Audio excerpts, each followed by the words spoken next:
Hello, welcome everyone. Thank you for joining us for today's webinar, Vegetation Trends and Cycles in Fire-Prone Landscapes of Lake Napa and Sonoma Counties. So I'm really eager and excited to share the findings of this 3-year CALFIRE-funded study conducted in partnership with Arthur Dawson at Baseline Consulting, our research team here at Pepperwood, Mark Tukman from Tukman Geospatial, and Dr. Jim Thorne. So our 3,200-acre preserve is located in Santa Rosa in Northern California. It's home to over 900 species of plants and animals, as well as our Dwight Center for Conservation Science. We hope you can visit us someday there in person. And so now I'm pleased to introduce our speaker, Arthur Dawson. He enjoys exploring the local landscapes through art and science. As a historical ecologist, he's collected oral histories from local elders and contributed field and archival research to regional restoration efforts. His unique approach integrates field work, oral histories, and archival research to tell the stories of places and people at every scale, from small parcels to entire watersheds. As an independent consultant, Arthur has worked with the Sonoma Ecology Center, Sonoma Land Trust, Sonoma County Agricultural Preservation and Open Space District, the National Oceanic and Atmospheric Administration, the Sonoma County Water Agency, Pepperwood Preserve, UC Berkeley, and many other agencies, individuals, and organizations. And as a writer, Arthur has published several articles in scientific journals and written 3 local best-selling books: The Stories Behind Sonoma Valley Place Names, On Foot in Sonoma with Rebecca Lawton, and most recently, Where the World Begins, Sonoma Mountains, Stories and Images. Arthur has also published a book of poems through Finishing Line Press, Saying This Place Right. His column on Sonoma County place names appears monthly in the Press Democrat. All right, well, hello everybody, and thanks for coming. I appreciate all the interest. I'm really excited to share the research that's come out of this project and is built on research going back many years by myself and lots of other people. So I'm going to be covering there's a lot of data in this, but it's going to start with some indigenous wisdom and then go into vegetation and fire data, and then a little bit of physics, and then come back into indigenous wisdom. And really my one of my goals as a historical ecologist is to really understand the relationship between people and the landscape. So that's really where all this starts and ends up. So the way we chose these study areas, this was CALFIRE has maps that show where they feel the communities, or they know that communities and natural resources are at risk. And then we also needed to have areas that had long-term vegetation records. And by long-term, I mean going back to the late 19th century. Past work that I've done show me, you can develop a record from, say, late 19th century, and if you compare it to today, then you may see a trend, but you probably won't understand the cycles that are going on. So you really need 3 or 4 snapshots in time on the vegetation to see what's happened over the years. So we chose these 4 areas, and just to orient you a little bit, so this is the Napa, and I'm calling them study areas rather than treatment areas for the most part, because we didn't do any on-the-ground treatments. So this includes, Napa includes Atlas Peak. The city of Napa is kind of down in this area. I'm assuming people can see my cursor. And then the Sonoma Napa study area straddles the ridge between Sonoma Valley and Napa Valley. It's immediately east of Glen Ellen. And then out here in the West County, we decided to do something a little outside the Miacamas. So this is Sonoma West study area. Guerneville is at the southwest corner, and then it extends up from there. If you're familiar with the area, Mount Jackson is up in there.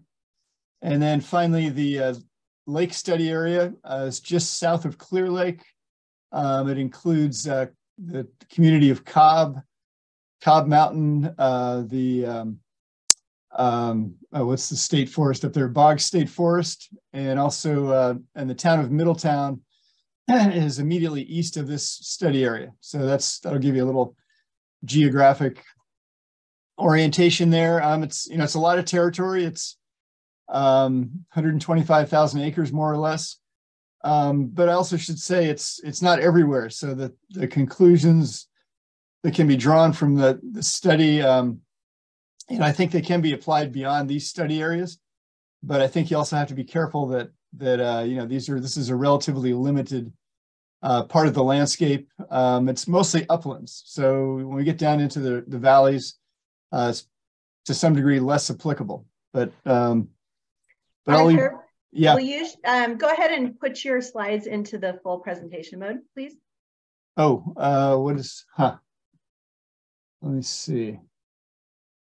Down on the bottom right, you can hit the under the more. Just to the left of that resize thing, the icon, just right next to the minus. I'm not sure where the minus is. Let's see. It's okay.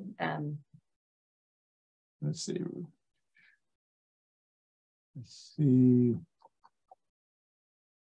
Yeah, I don't.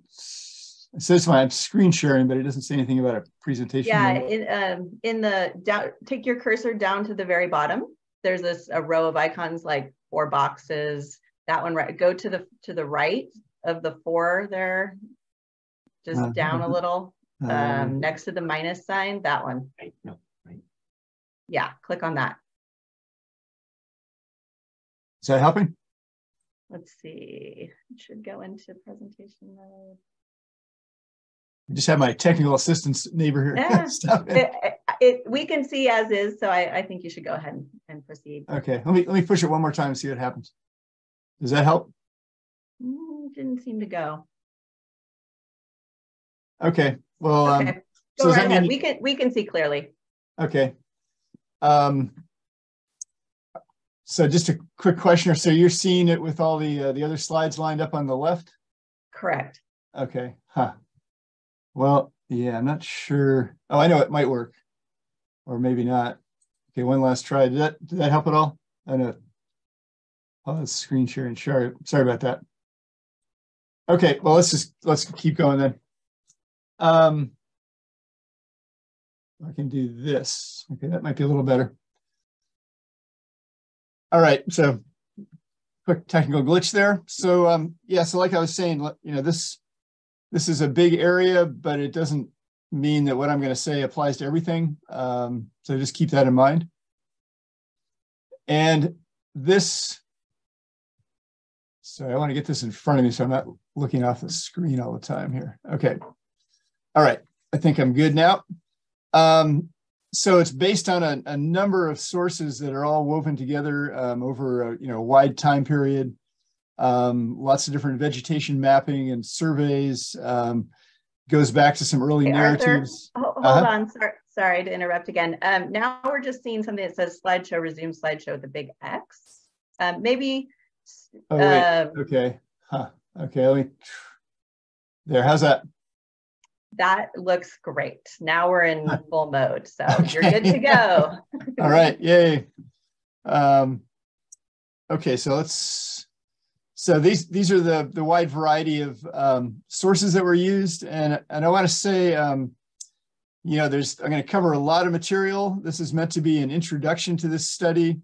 The report will be coming out in about 6 weeks to a couple months, and it will be available so you can dig in the report, which is going to have 100 pages of appendixes with all the results. Anyway, it'll be a good-sized document. And I'm also happy to give this talk to other groups and something that's even more specific to the area that you're in. So, for example, if you're in Guerneville and you want to talk from this study, I would come and I would tailor it to the Sonoma West study area, so it would apply more locally to you. So my contact info will be at the end, or you can get a hold of me through Pepperwood, and I will be happy to give some additional presentations. So yeah, these are the various sources, and Notice how in the middle I've put indigenous wisdom and local knowledge, because these really tie together both of these. They're both fire and vegetation knowledge. They're not separated into different things. They're all one piece. And just to give you a quick overview of where this is going to end up. So a few of the takeaways are that vegetation patterns are dynamic. Things shift rapidly. The fire-prone places are one place where that happens a lot.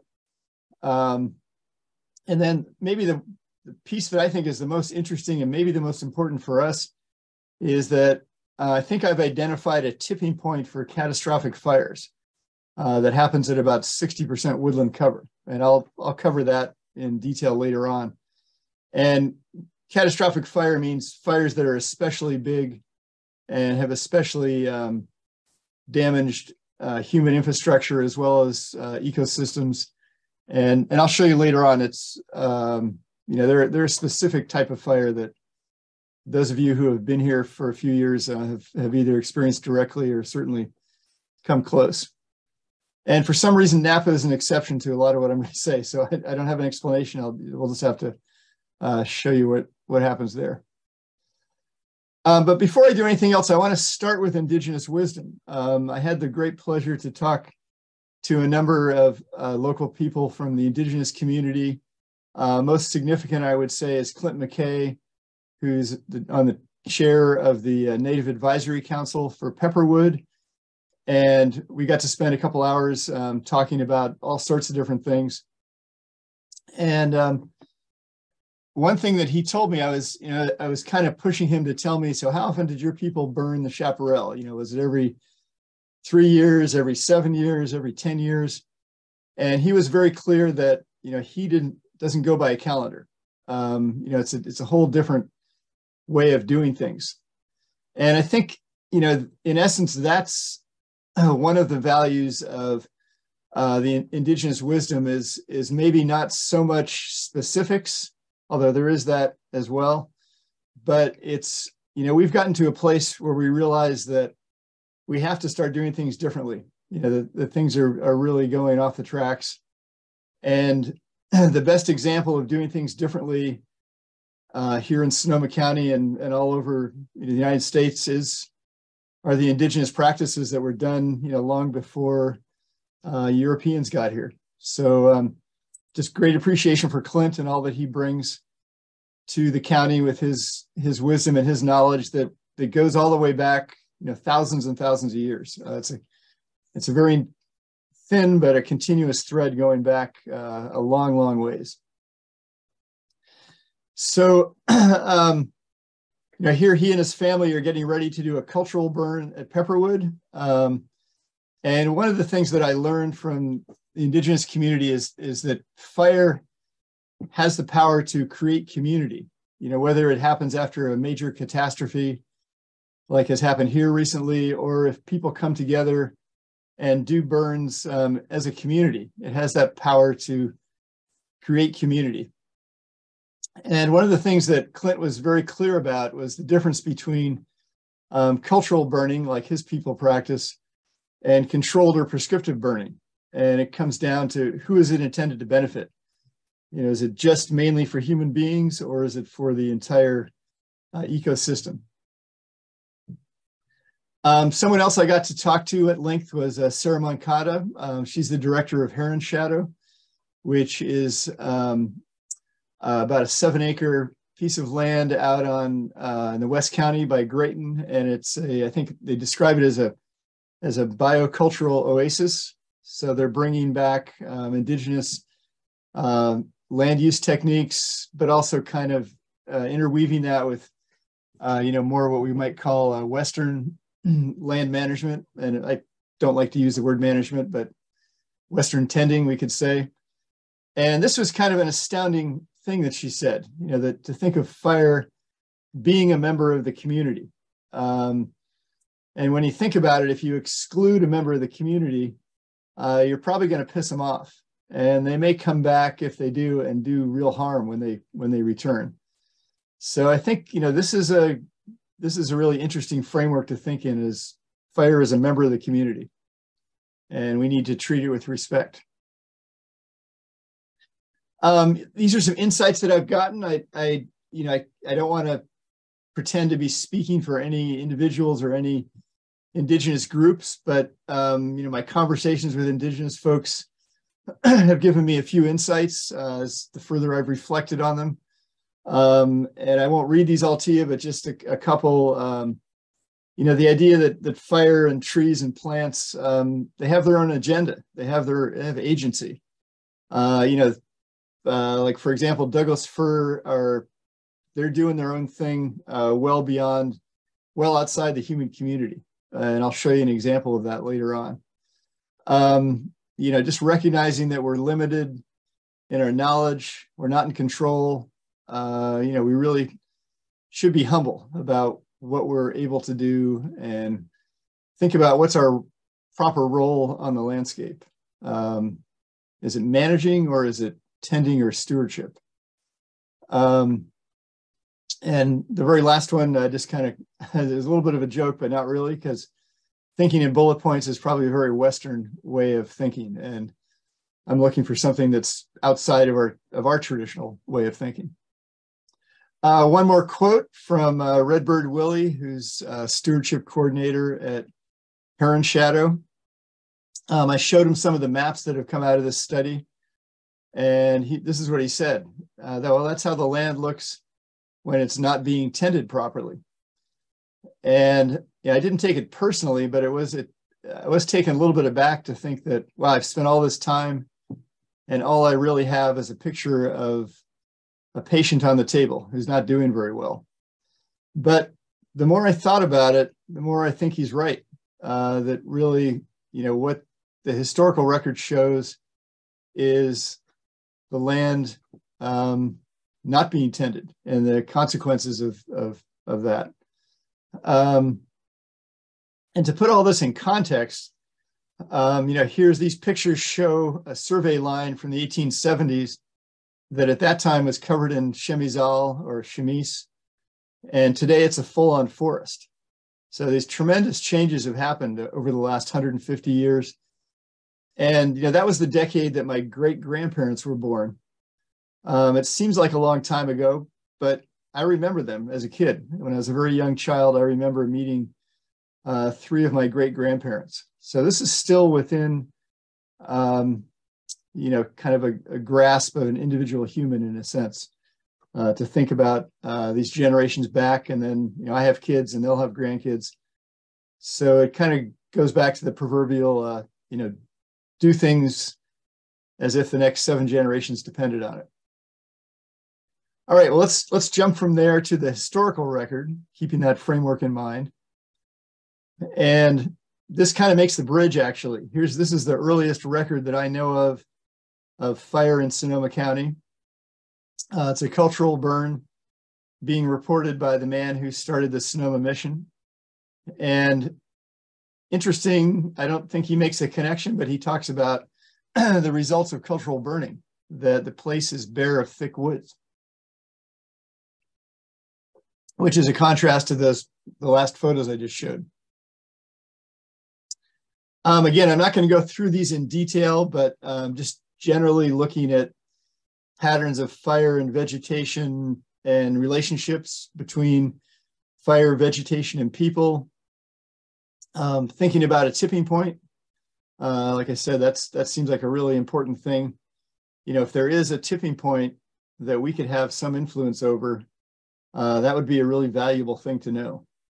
And that all 3 of these things, fire, vegetation, and people, have a relationship and influence each other. So let's start with vegetation data. So, comparing vegetation data over 150 years is tricky. You have to be very careful. You have to doubt yourself a lot, I would say. Have some humility about how you interpret things. But I've come down to a couple sort of key things. And one is to boil everything down to as few categories as possible. This is kind of a very old scientific principle that the simplest explanation or the simplest categorization is probably going to be the most correct. So if we're only comparing a few categories over a long span of time, we'll probably do better than trying to break everything up into smaller categories. And then one advantage that we have among all those different vegetation data sets is that they all were collected in the order of abundance. And that's a direct quote from the survey manual from the 1850s. It was used for the earliest vegetation data that we have. So whether you're a surveyor walking a survey line in 1875 and writing down oaks with a few firs, or you're a vegetation mapper in 2013 marking a polygon as oak woodland, with 10% fir, you're still using order of abundance. And so using those things and breaking it into just a few categories, and these are the categories that are used for the Manual of California Vegetation. So, grasslands are herbaceous, shrublands, chaparral, woodlands, and then you can break up woodlands into conifer and hardwood. There's enough data in all time periods to break it up into those two. And then, the last category is the human footprint, which for most of these study areas is pretty minor. It's only a very small percentage of all these things. All right, so let's take a tour of this vegetation data. Let's start with the Sonoma-Napa study area, which is immediately east of Glen Ellen. You can see there's Oakville just to the northeast. Glen Ellen is just off to the west. Bouverie Preserve is down in this area. Glen Oaks Ranch is down in here. And these are the survey lines, which you've probably seen in a different form as the township and range lines on a topo map. And as the surveyor was walking, like for example, these orange lines, well, let me come back. Let me go to the legend first. So every map that you'll see in this presentation has the same key, basically. So grassland is yellow. Hopefully this is pretty intuitive. Shrub is orange. Hardwoods are blue, like blue oaks, although a lot of them are not blue oaks, but oaks. Conifer is green. And the human footprint is red, just to make it stand out. And then occasionally there's something else like bare rock or water. But there's not much of that really, or no data in some cases. So the way this data was collected in the 1870s is somebody was walking these lines and they were marking trees, and that's a tricky part of their record that I won't go into right now. But at the end of every mile of survey, and these squares are basically 1 square mile, these are sections that are numbered on the topo maps. So at the end of every mile of survey, the surveyor was required to write down the vegetation in order of abundance. So for these orange lines, at the end of a mile, they might have written something like mostly chaparral or only chaparral. Some of these other ones, they might have said, oaks with some chaparral, or mostly chaparral with some oaks, or some fir. These red areas might be where they crossed a field. So that's basically how that data was collected. Okay, let's jump ahead now 60 years. And this comes from what are known as the Wieslander vegetation type maps. So same vegetation key.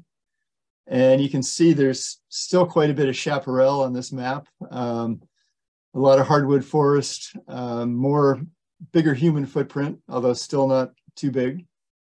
And now let's jump ahead another 60 years.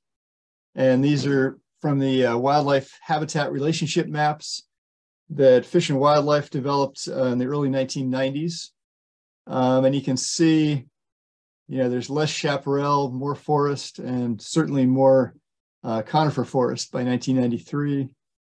And now the Sonoma Veg map, which is the area that's to the west. This is the county line, which is right on the ridge. So it's Sonoma to the west, Napa to the east. And the Sonoma Veg Map was made in 2013, and the Napa Veg Map was made in 2016. So not quite the same moment in time, but close enough. So those are the 4 eras. And then the rest of the maps I'll be showing you will look like this. So they start on the left, and you can think of this as a timeline of snapshots. So 1872, 1932, 93, and 2013, 2016. And these pie charts at the bottom just show the proportions of each of these things. I know I'm moving through this pretty quickly, but just hang in there. And like I said, you can get the whole report probably by early May. Okay, let's move over to the Sonoma West study area. This is the one, Guerneville is right down at the southwest corner. This is where redwood logging really took off in about 1875 when the railroad arrived. So 1867 is still more or less pre-logging. There had been a little bit in the 1850s, but not a whole lot. Now, this really surprised me. Up here in the northern part of this, there's Mount Jackson here, and this is going a little further north. I was surprised to think that just a couple miles north of the redwoods, there was a lot of chaparral. That just doesn't fit my picture of that area. This is probably the result of cultural burning, which was reported in this area in the 1850s and may have still been happening in 1867. Now, one other little thing to notice is, see this line here? It's not super prominent, but it's kind of a gray line.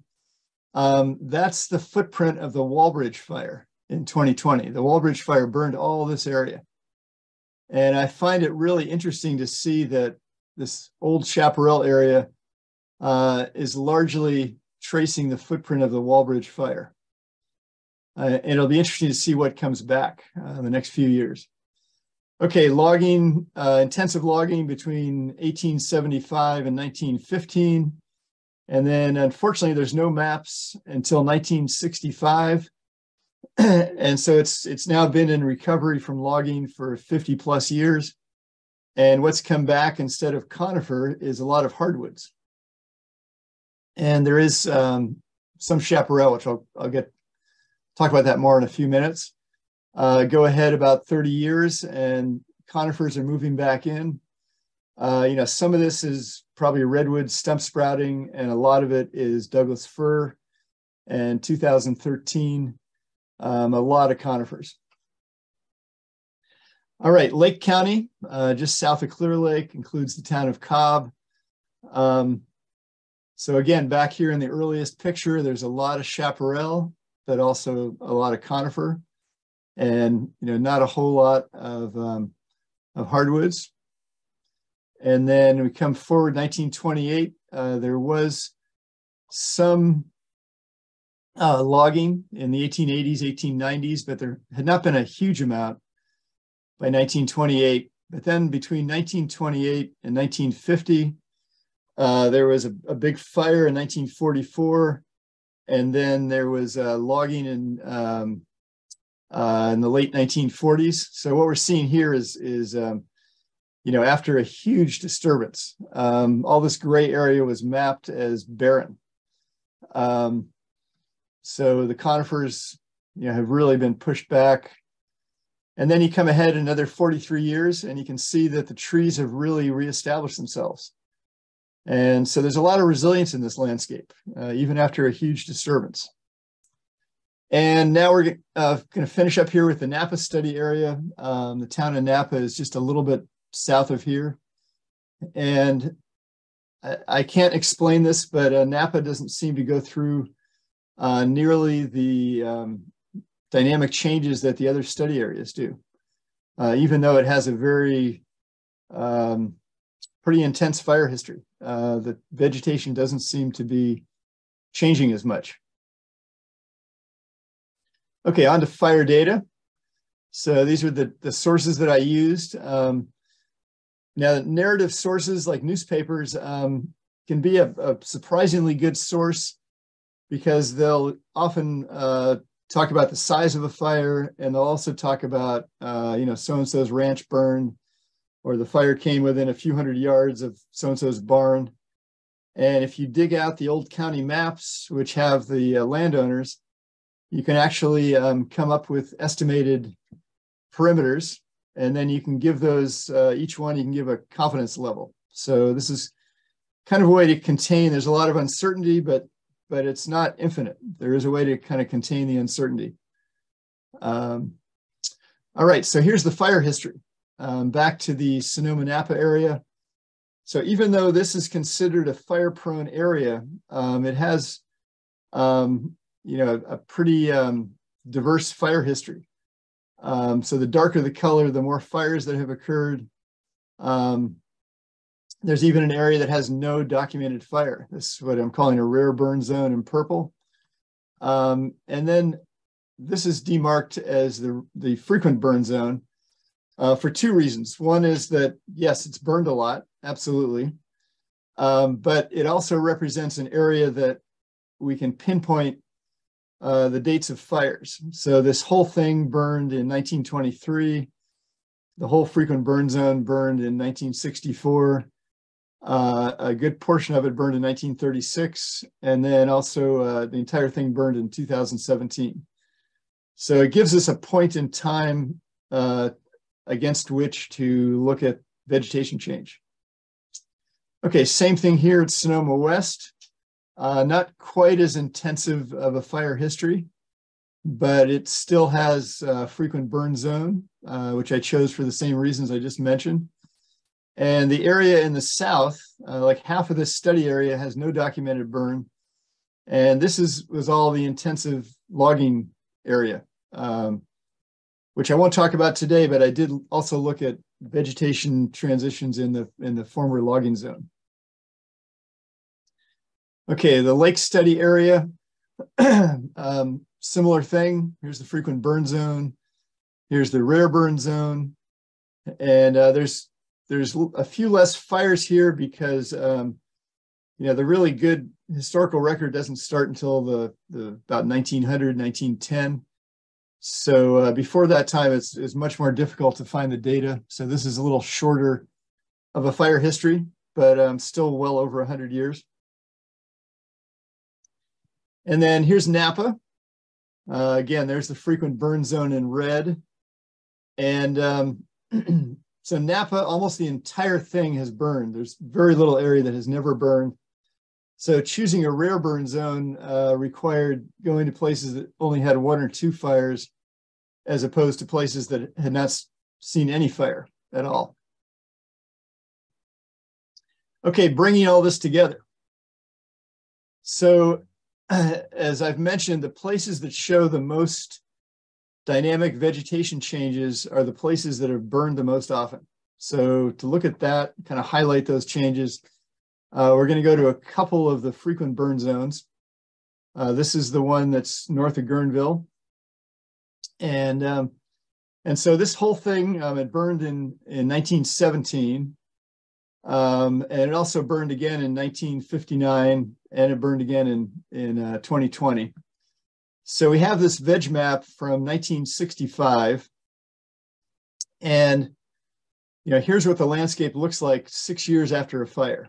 It's got almost half chaparral and mostly hardwood. A little bit of conifer. Okay, let's go ahead about 30 years, and I'd encourage you when you're thinking about this to use fire time as opposed to chronological or calendar time.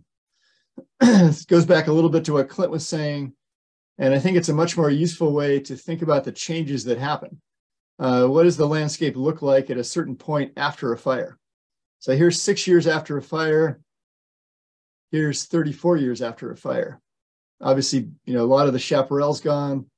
Hardwoods have moved in, and there's more conifers. And now we're going to move ahead again another 20 years. So here we are. There's 34 years to 54 years post-fire. And the hardwoods are starting to lose out to the conifers, and the shrub, which and the first one was 47%, is now down to 7%. So, very dynamic changes over just, less than my lifetime. If I'll admit that right here, less than my lifetime, all these changes happen. Okay, let's take a look at one more frequent burn zone. So this, again, thinking in fire time, there was a major fire in 1923. So this is 9 years later, 1932. And again, lots and lots of chaparral, even more than the last one. 73% shrub.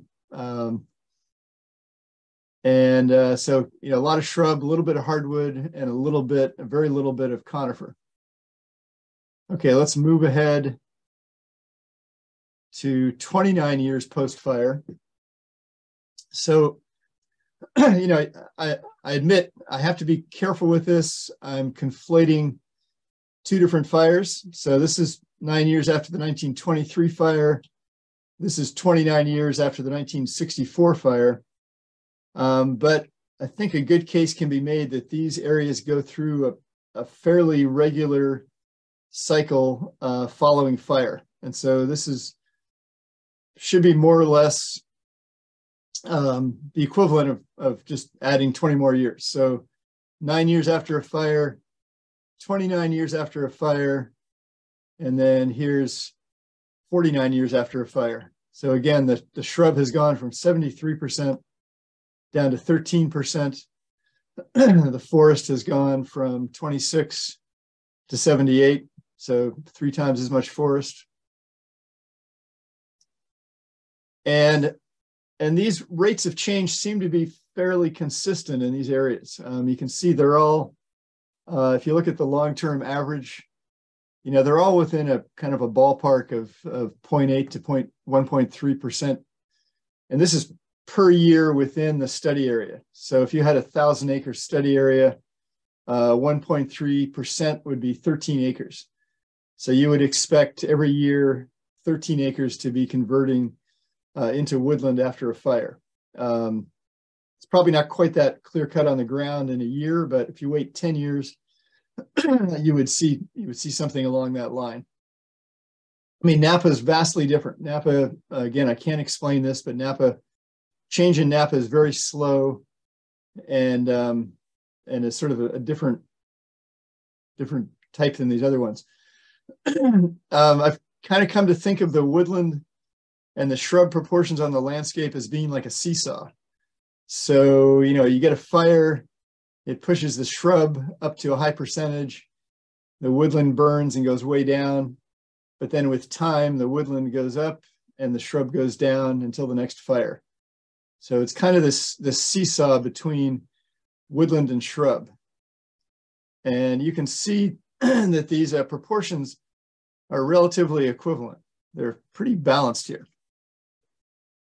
And I won't go into logging, but logging seems to be closer to the fire response than it's less, but it's somewhat similar.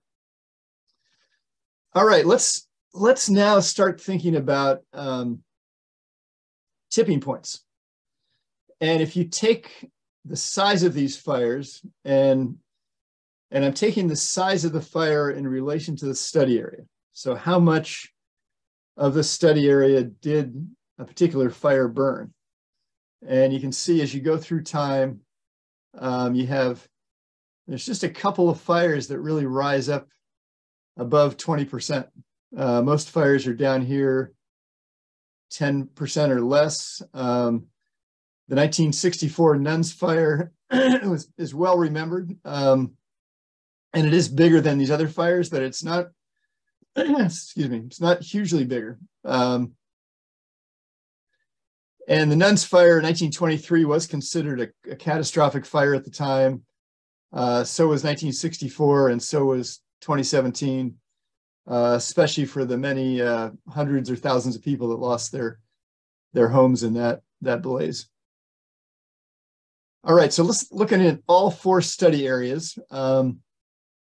And you can see there's just a couple of fires in each study area that really, are really bigger than the others. arguably maybe only one for Lake, or two if you count these other fires. Sonoma West, Walbridge was certainly catastrophic, and there was also a big fire in 1917. And then in Napa, the Atlas fires, 1981 and 2017. So, I could call these large fires, but I think, we're thinking about the relationship of fire and people think of these as catastrophic. So I think it's okay to call these catastrophic in that framework. Okay, so those fires, is there a tipping point? Is there a point where just a small change in conditions is going to cause these much larger fires, these fires that are really different than other fires on the landscape? I'm sure a lot of you are very familiar with, all these factors that can go into starting a wildfire. These basically have to align in certain ways, like low humidity, high temperature, low soil moisture, a certain amount of fuel. And then, of course, you have to have ignition. So if you don't have ignition, then, you don't get a fire. But by the same token, if you take out any one of these other pieces, like let's say, if I was to go out in the forest and, yesterday and throw a match, nothing would have happened, right? Because of the moisture, soil moisture, the fuel would have been wet, the humidity would have been high, nothing would have happened. So any one of these dominoes, if you take it out, probably would stop a major fire, a catastrophic fire from happening. But is there a tipping point? Is there, say, going from 10% humidity down to 5%? Does that cause a much bigger fire than going from 15% down to 10%? I don't know. I haven't looked at that, but that's the kind of question we're asking. And is there a place where there's catastrophic change? So I'm going to make the case that woodland cover would qualify as another one of these dominoes. It's certainly related to fuel. And woodland cover, as it's been mapped over the years, it increases linearly. But as woodland cover goes up, the size of fires increases exponentially. So you've got this sudden, it seems like there's probably a tipping point somewhere in here as woodland, the woodland area gets bigger than around 60 years or 65%. Suddenly there's a change to a bigger fire. And this is supported by something called percolation theory, which I won't go into detail, but you can Google it. But it seems to hold that the chance of a catastrophic fire does increase at a certain point, that there is a tipping point. And this is a theoretical threshold of 59%. We're living in the real world, and if you don't get an ignition, you're not going to have a fire. But somewhere in that neighborhood of 59, 60%, there's appears to be a tipping point. So here's woodland cover, gets over 60, and there's Sonoma Napa, there's a large fire. Over here in Sonoma West, goes over 60%. You get a large fire. Lake Study area, you get over about 75%. There's a large fire. And then Napa, it's the opposite. So I can't explain Napa. Napa is an enigma. And just to check this out, to see, so what was the woodland cover on the eve of these recent catastrophic fires? And for the most part, they're above 60%. Kincaid was maybe right at that threshold. And then if you go back to the 1993 vegetation maps and look at the fire perimeters of these fires, you find that most of them were below that threshold. So in other words, they were unlikely to have happened. If this theory holds true, it would be unlikely to have a major fire in 1993 in most of these places. And if there has been some work done on this that suggests that this might be a way to work with fire on the landscape. And so the thing that strikes me is, if there is a threshold, it doesn't mean we have to treat the entire area. It means we just have to find a way to keep the landscape below these thresholds. So maybe between 1993 and 2020, if we could have done some work that kept it at 62%, maybe there would not have been a glass fire, not a catastrophic glass fire. There still would have been fires, I'm sure, but not a catastrophic fire. All right, so that's a lot of data. And I apologize for that, but it's one of the more exciting things to me because it points to the possibility of doing having something actionable on the ground. All right, let's come back to indigenous wisdom. One thing that Clint told me was that in the old days, the Douglas fir were mostly clustered on the ridgetops because his people were burning upslope. And there's kind of a natural fire break at the tops of ridges. And any seedlings that got started lower down slope were probably, taken out by the cultural burning that they were doing. So after that conversation, I thought, well, this would be interesting to see if this movement of Douglas firs holds true in the historical record. And sure enough, it does. So over here on the left-hand side, these are the early surveys. This is the dark green is on the Napa side of this study area. The light green's on the Sonoma side.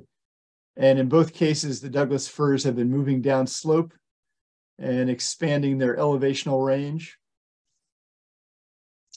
And this holds true in other places, Sonoma West.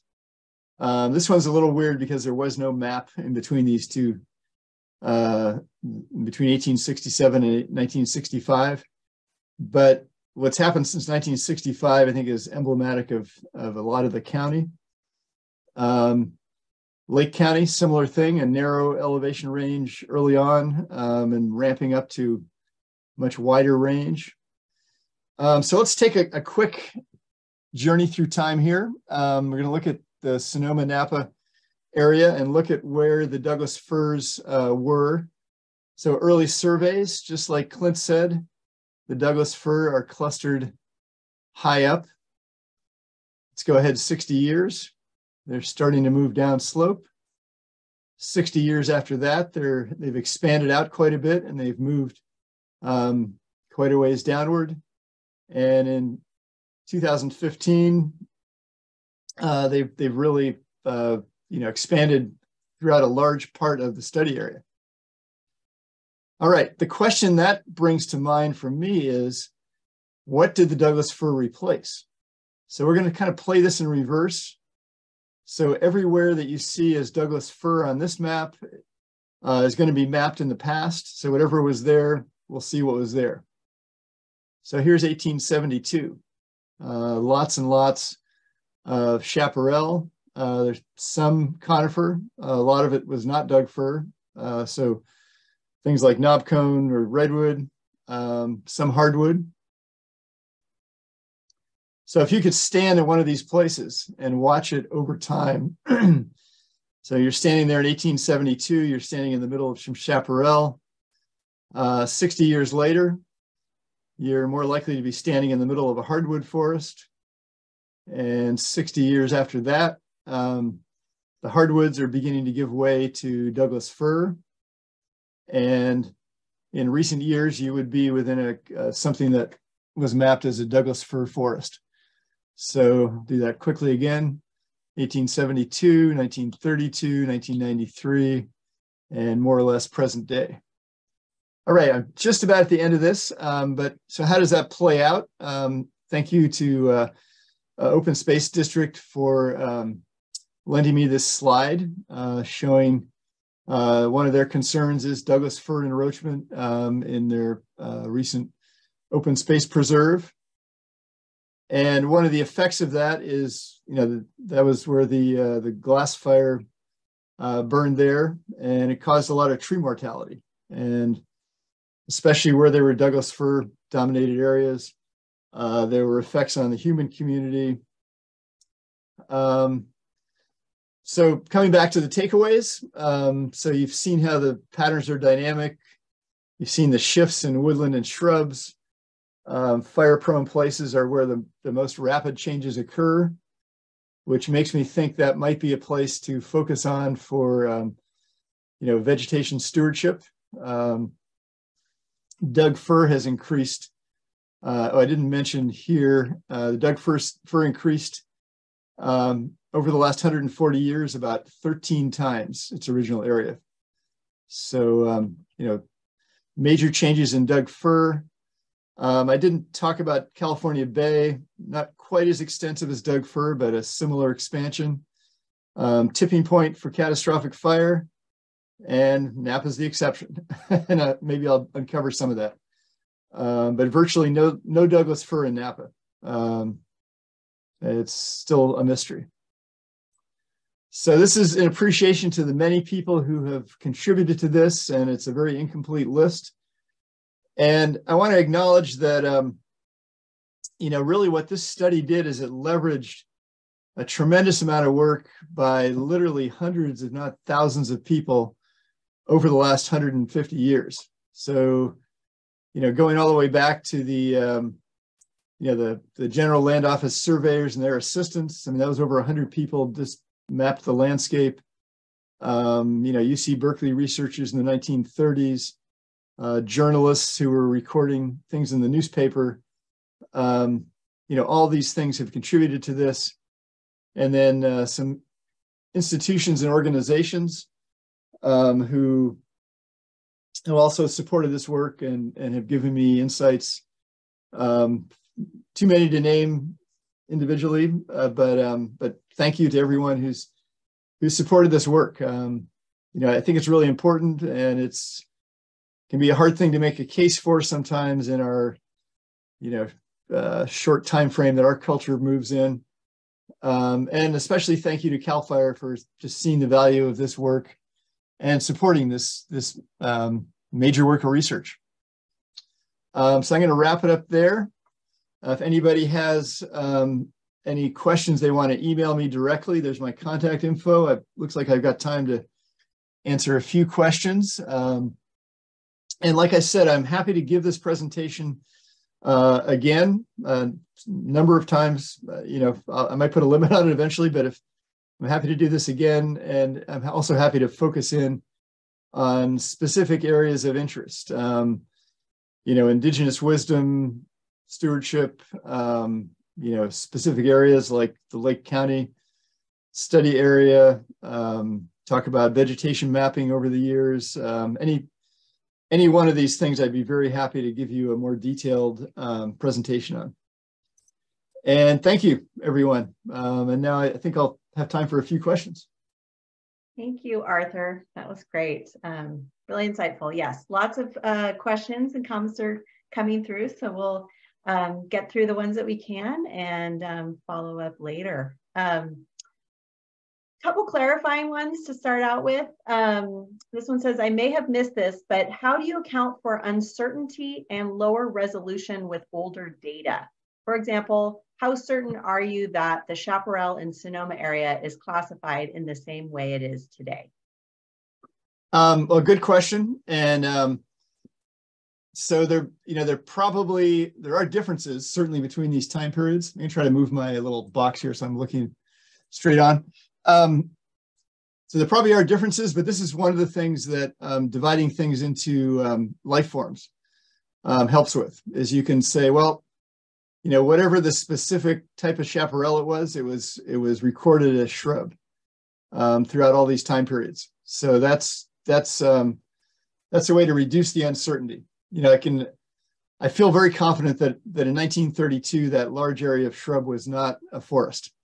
These were UC Berkeley researchers. They were, they had some idea what they were doing. And but even the early surveyors, survey lines were important things. People owned property according to the survey lines. People were watching what the surveyors were doing, and they were following a manual that told them what they were supposed to do. So, yeah, I mean, it's a constant. I'm constantly questioning myself. I'll put it that way. But I think acknowledging the fuzziness and then working with it the best you can. I don't like to throw out any data that seems like it might be valuable. So that's my spiel on that. Thanks, Arthur. The trade-off between woodland and shrub is being touched on, but I'm curious about proportion of land cover by grasslands. Is the grassland with sparse oak habitat comparable to shrub in terms of land cover change in the last century or so? And if so, would you say the main mechanism is also fire or lack thereof?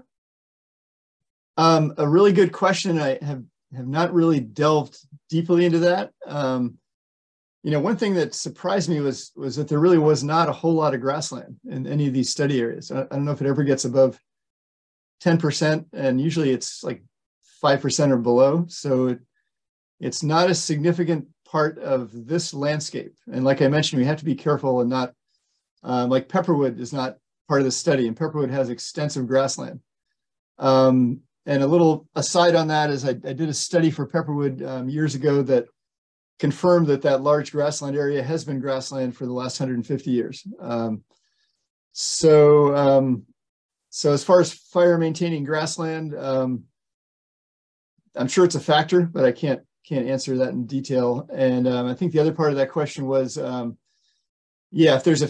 if it's sort of oak savanna, this is where it sort of comes down to making a choice and looking at the old surveys. If they say good grazing with a few oak trees, I would say that's oak savanna.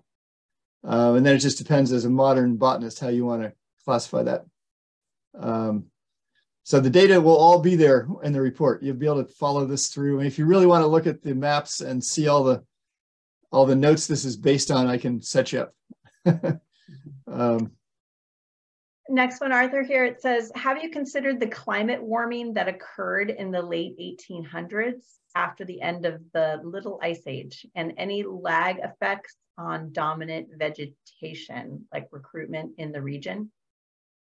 Another good question. I haven't looked into that in detail. Yeah, certainly the climate has been changing. My sense, this is kind of off the top of my head, but my sense is that the vegetation is changing on the order of decades. And please contact me. Let me know if I'm a little off base here. But my sense is that the climate takes a little longer to shift, even on these shorter time shifts, so that the vegetation is sort of ahead of the climate change, which of course may be to its detriment. Let's see, there's something else I wanted to add.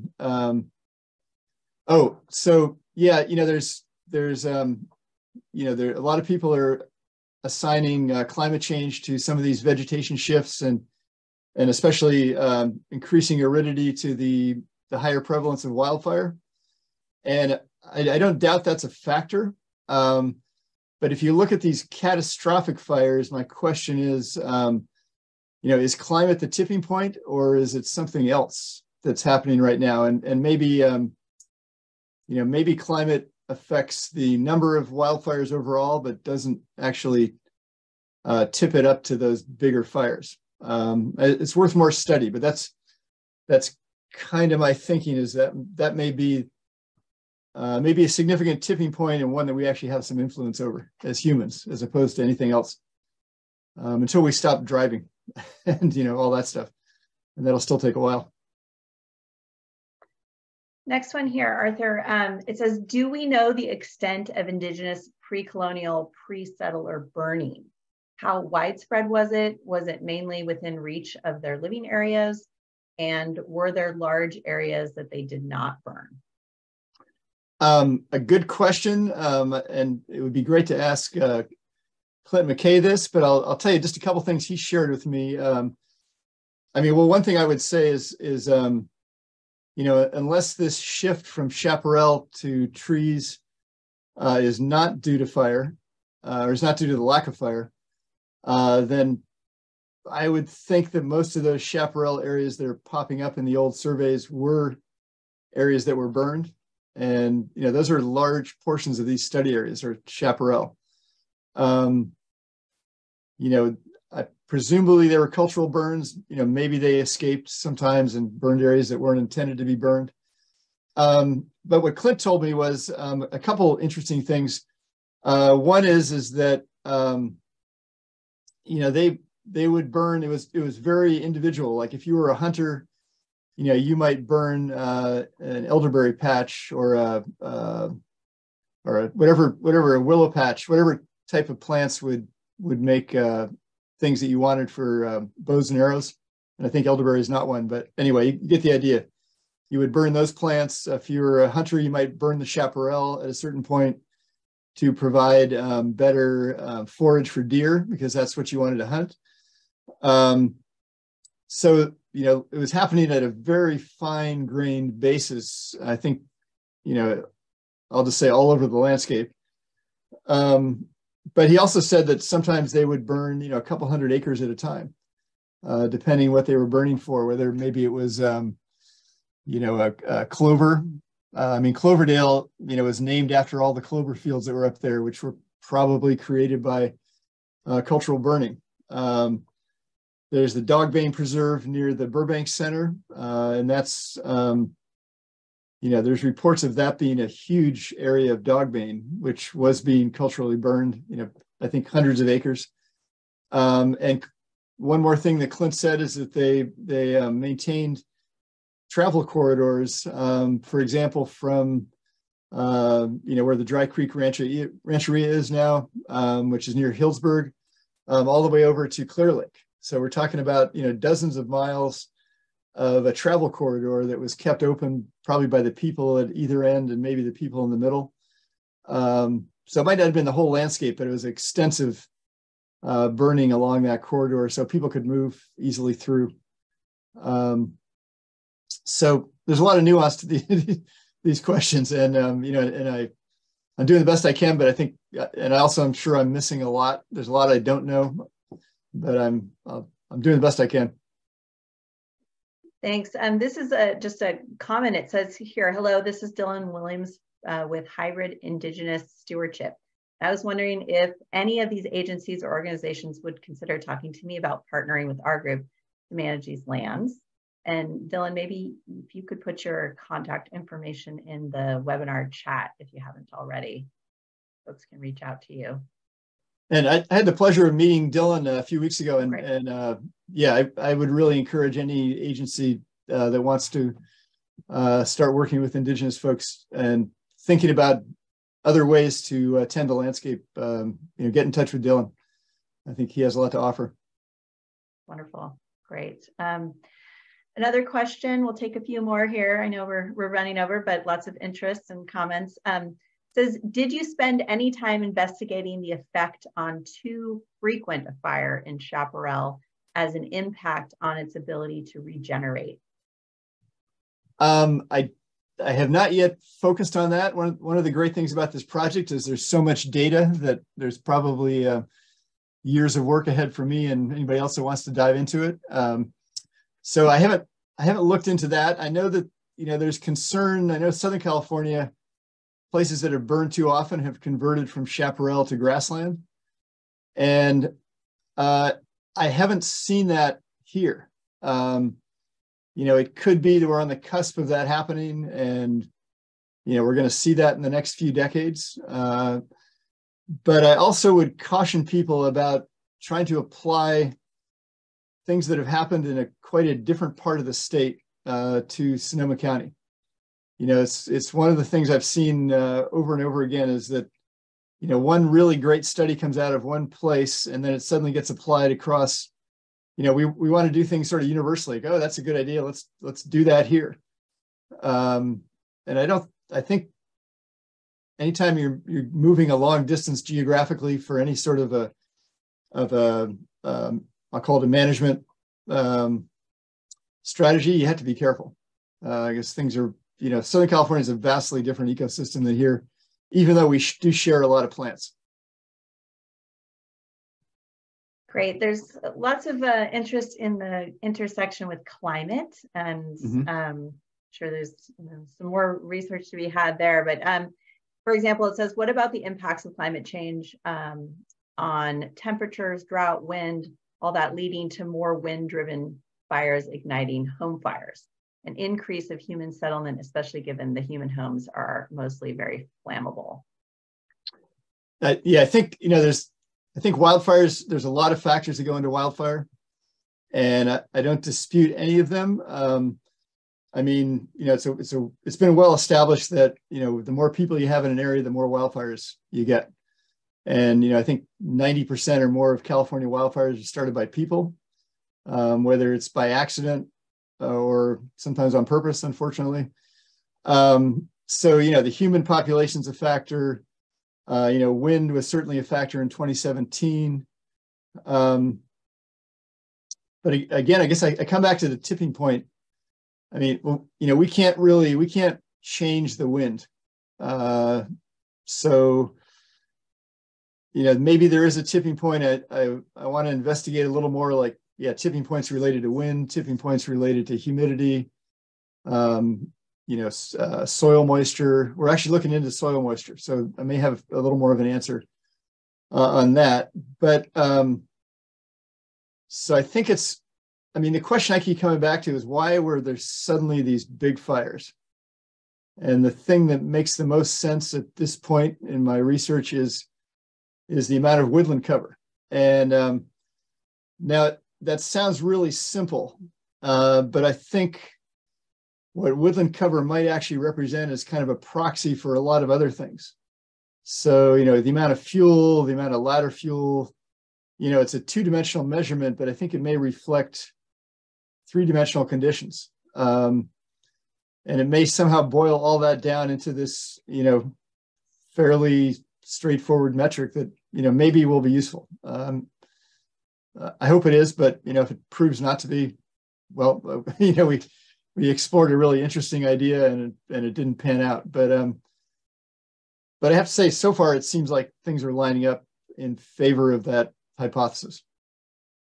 There was a clarifying question, Arthur, on that about how you defined woodland cover, forest density, and whether those definitions include ladder fuels. Maybe you could just say a word about that. No, I didn't. There's no way to get ladder fuels from 1932 or even 1993. There's no data, and especially going back to the 19th century, it's really just not available. So the one thing that is available is, I'm just calling it woodland cover because, if you go to the most recent maps and understand that, going back to at least to the 1930s. A vegetation mapper was going out and they were drawing a polygon and saying, we're identifying this as oak woodland, or we're identifying this as Douglas fir forest, and they're designating that polygon as a woodland, and that whatever their criteria was, that's what they decided,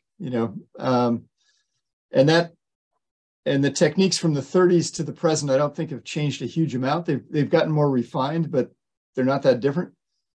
And then going back into the 19th century, you still have, the surveyors, taking their survey notes and saying, oaks and a few madrone and occasional fir trees, things like that. I didn't try to get into mixed forest going that far back because, again, it's the simpler is the better. So, So I know it sounds maybe overly simple, but just using what people gave me, because that's all I have,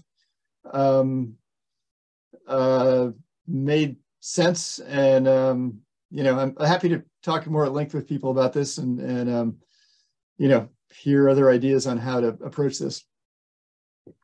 Great. Well, Arthur, thank you so much. And thanks to everyone for joining us today.